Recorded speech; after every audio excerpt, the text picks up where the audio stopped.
Hi everyone, it's Emily Greenberg here. You probably already know that since you opened up an email from me and clicked on the link to watch my second ever video blog. What you may not already know though is that my full name is Emily Joy Greenberg. I'm really happy that my parents decided to give me the middle name Joy for lots of reasons. The first reason is because it always reminds me that I'm a happy person and I quite often feel joyful. The second reason I'm really happy my middle name is Joy is because when you think about it, joy is actually our default state. The only thing that takes us out of a state of joy as we get older is when we unlearn the things that we always knew when we were kids, and when we allow the external circumstances of life to weigh heavy on us. In my mind, that is an absolute truth. Now, I'm feeling particularly joyful today, and many of you may already know why. But for those of you who don't, I'll tell you in just a couple of minutes. By the way, my Hebrew name is Simcha, which also means joy. I really love my Hebrew name because it reminds me of that old TV show Taxi. If you're about my age or older, you must remember the TV show Taxi with Danny DeVito and Rhea Perlman and Mary Lou Henner. At one point in the show, they also brought in a character named Ladka, played by Andy Kaufman, and Ladka's wife was named Simcha, and she was played by Carol Kane. I love Carol Kane, not just because of Taxi, but also because she had a cameo alongside Billy Crystal in one of my all-time favorite movies, The Princess Bride. Now, you may be sitting here wondering, what in the hell does this have to do with anything, Emily? What I can tell you about that is, anytime I can work the movie The Princess Bride into a conversation, that brings me great joy. And this whole stream of consciousness also gives you a really good look at the inside of Emily's brain and all the places it can go as someone who's lived with multiple sclerosis for over 40 years. So anyways, as I was getting ready for this month's installment of my vlog, by the way, for those of you who don't know what vlog means, it's basically just a neat way to shorten the term video blog that all the cool kids are using these days. So as I was getting ready for this vlog, I started to think about what some of the things were that bring me the most joy in life. Having deep conversations about life brings me great joy. Spending time with friends or family brings me great joy. Doing extreme things like skydiving or riding roller coasters brings me great joy. Well, that was about up until about 3 or 4 years ago when I was last on a roller coaster, and after that experience, I wasn't so sure. But we'll see what happens going forward. The thing that brings me the most joy, though, is my birthday, which happens to be today. Now, some people might look at it and say, isn't it a bit selfish to make such a big deal about your birthday? The reason I like my birthday so much is because I enjoy giving things to people on my birthday. I like to bake cookies. I like to get together and go out to eat with special friends on my birthday. I like to extend my birthday celebration for a week or sometimes even a month because it reminds me to continue to spread joy through the world by working it in my inner life circle. So this year I was really excited when I noticed that my birthday was falling on a Saturday.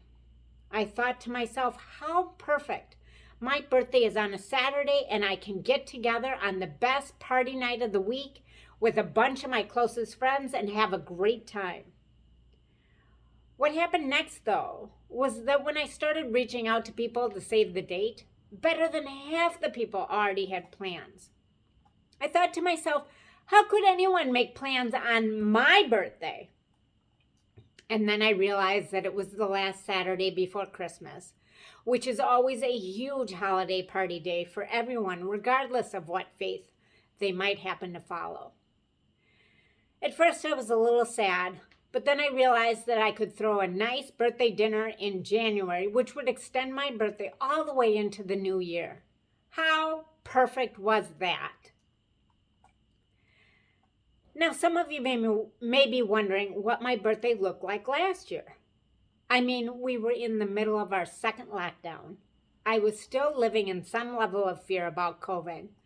The vaccines hadn't been rolled out yet. As much as I would have wanted to get together and have a big dinner for my birthday, the practical thing for me to do was to keep it small and safe, something that was within my bubble. What wound up happening was something quite magical. You see, last year I turned 55, and I saw that as a significant milestone birthday.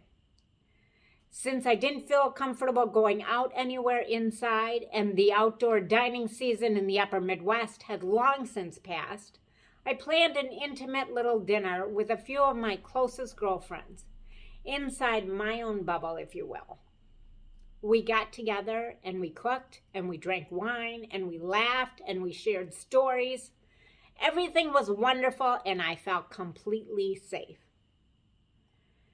Can anyone who wasn't there that night predict what happened next?